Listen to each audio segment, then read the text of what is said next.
Today we'll be learning about the thoracic duct. To understand the lymphatic drainage of the body, I'm using this model, and first I'm giving you an overall orientation. So you can see the widespread lymphatics all across the human body, from the head till the lower part of the body. And you can see these head and neck, the upper limbs, the thoracic cavity, the abdomen, and the upper part of my thighs. They are easily visible. And you can see these beaded appearances. These are the widespread lymph nodes which are being spreaded all over my body, and they are connected with these whitish cord-like structures, and ultimately they are coming to where they all are going to my veins, but there are specific locations. So just have a quick recap. What are we looking at? Within the thoracic cavity, on the right side you can see the complete lung, but the left lung has been showing little bit. Heart has been removed. You are looking at the diaphragm. Stomach is nicely visible, liver is visible. Then we can see this ascending colon, cecum, transverse colon is partially visible. We can see the loops of jejunum and ileum. They are easily visible. And down you can see this inguinal region with different superficial and deep dissection. Basically on this model, what you notice here, this side is eliciting the deep part and this is the superficial part. So superficial to deep, this is the organization. And today our main focus will be about this whitish structure, and this whitish structure is famous with the name of thoracic duct, and this is the ultimate pathway which drains the left side of the human body and the lower part of the body. All of them are connected to this duct, the thoracic duct, and it ultimately goes on the left side to be drained, the junction between my internal jugular vein and the left subclavian vein. The right side has its own pathway, and that we'll be learning shortly. Let's look at the veins before we go further. There what we can see, on the right side we can see the right internal jugular vein, and then we can see the left internal jugular vein, and these are my subclavian veins. You can see these are my upper limbs on both the sides, the right and the left side. The subclavian veins and the internal jugular veins, they join to make the right brachiocephalic on the right side and the left brachiocephalic on the left side. Left brachiocephalic vein has a long journey. It crosses the midline structures and aorta and its branches, and then you can see the superior vena cava is being located at this location, and this superior vena cava ultimately, when it descends down, it drains into the right atrium of the heart. Right now we are looking at this thoracic duct, and if you look down, there you can see an ovoid structure. This ovoid structure, which is labeled as number 19, we call him cisterna chyli. The thoracic duct, it conveys lymph from the entire body, but there are exceptions. What are these exceptions? The right part of my head, neck, heart, and the right upper limb, and part of my liver and right lung, their lymphatic is not going usually into this thoracic duct. They have a separate channel of drainage. And now let's look at this cisterna chyli. This cisterna chyli, primarily it's located in front of the vertebral bodies of first and second lumbar vertebrae. And now who's been entering into my cisterna chyli? We have the lumbar lymph trunks, which I cannot show you at the level. So these lumbar lymph trunks, they join to form a pair of internal lymph trunks, and these internal lymph trunks, they are draining into this ovoid structure, that is my cisterna chyli. And then once the thoracic duct is formed, it passes through the diaphragm at the level of 12th thoracic vertebrae. The thoracic duct, it commences at the upper end of cisterna chyli. That is the beginning part. On a level of body of my 12th thoracic vertebrae, between my aorta and my azygous vein. You can see this aorta and you can see this is my azygous vein.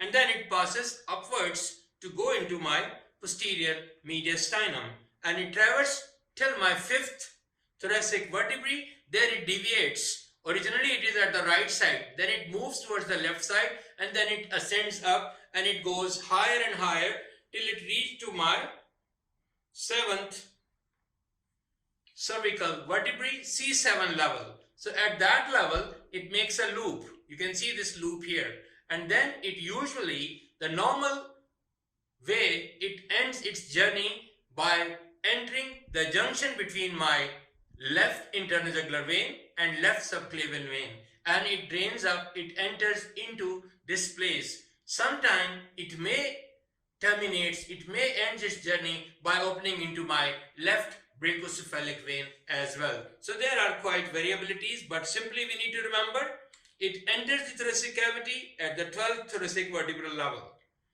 It changes its pathway from right to left at the 5th thoracic vertebrae level.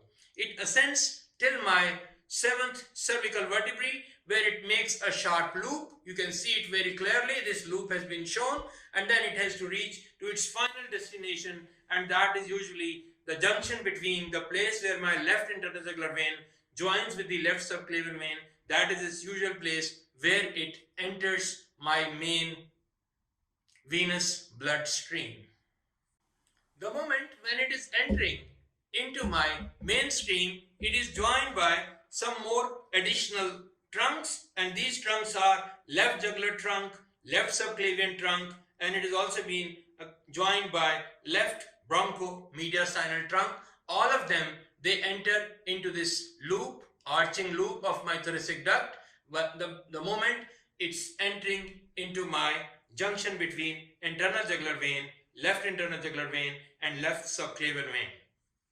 The thoracic duct has several valves, and it carries all the lymph from the lower half and the left side of my body.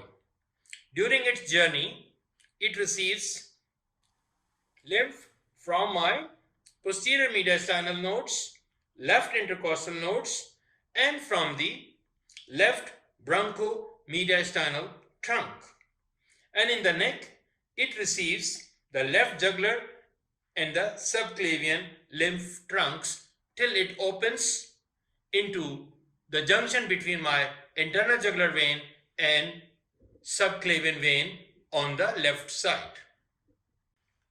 Now let's look at what happens for the lymphatic drainage of those areas which has not been drained by my thoracic duct. So if you can pay attention, on the right side, the junction where my right internal jugular vein and right subclavian vein, they are joining with each other. You can see this whitish structure which is opening here.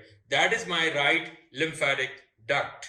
And if you compare it with my main thoracic duct, it is much smaller.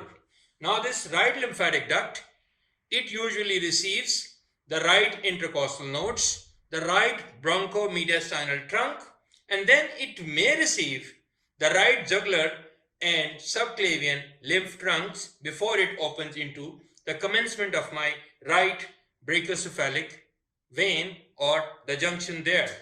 Or there is a possibility that the right jugular and the subclavian lymph trunks, they may open independently into this junctional area. Image of my posterior mediastinum, and there we can see these numerous tubular structure. Let's label them.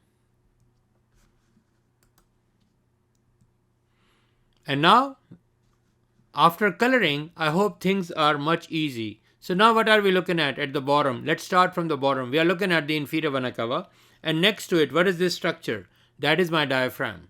Then up in the midline, we are looking at the trachea. After the trachea, on the side, you can see the right brachiocephalic vein, which is joined by the formation, by the union of my right internal jugular vein and right subclavian vein. And when we look at the left side, what we can see here, the left brachiocephalic vein at this point number 2, and who's joining? The left internal jugular vein with the left subclavian vein. And this number 3 is my azygous vein, which is very clearly visible, and you can see this arch of the azygous vein. And then this reddish broad big tube is my aorta. Which part of the aorta? This is my descending thoracic aorta, and on the upper part you can see this is my arch of the aorta. And then this greenish thread-like structure which runs in between my aorta and the azygous vein, that is my thoracic duct. Look at it, it goes high up in the neck and ultimately it comes and open up the junction between my internal jugular and subclavian, and this is where it drains. That is its usual drainage place. It may open directly into brachiocephalic. There are so many variabilities are possible. Now let's look into this schematic drawing. Now we are looking at what, let's label it. You can see here lumbar lymph trunks. There are these four are my lumbar lymph trunks. They join to form this beaded structure. What is that? That is my internal lymph trunks. And they are draining into this ovoid structure. What is this ovoid structure? That is my cisterna chyli. And once the cisterna chyli, we have the commencement of the thoracic duct. It passes through the diaphragm and it runs, you can see, in between these two tubular structures. What are these structures? So you are looking at the thoracic aorta, and on the other side is the azygous vein. And you can see here, if you look at the top, we can see the left subclavian vein and we can see the left internal jugular vein. And you can see this whole thoracic duct, it runs in my posterior mediastinum and it opens usually the junction between internal jugular and the subclavian vein on the left side. This is its usual pathway. So now this green structure which is beaded in appearance, which has valves, this is my thoracic duct. And now where it passes through the diaphragm, that's the vertebral level of my 12th thoracic vertebrae, which has been shown. It is on the right side. It ascends up in between these two structures. We know that this is my thoracic aorta and this one is my azygous vein. And then till it reaches to my 5th thoracic vertebrae, it shows a deviation. It is moving towards the left side, and then it continues its ascent till it reaches to the 7th cervical vertebrae, and there you can see it makes a loop and then it opens the confluence, the junction between my left internal jugular vein with my left subclavian vein. This is how it usually terminates. Now let's look at the pattern of termination, and you can see very clearly the right side and the left side. What are these structures? Let's label them quickly. So we are looking at the thoracic duct, and we can see that on the left side, the left bronchomediastinal trunk, it's joining here. It may join separately or it joins the thoracic duct. And then this is my left subclavian vein and this is my left subclavian trunk that is also joining before my thoracic duct opens up into the confluence of the junction of left internal jugular vein with left subclavian vein.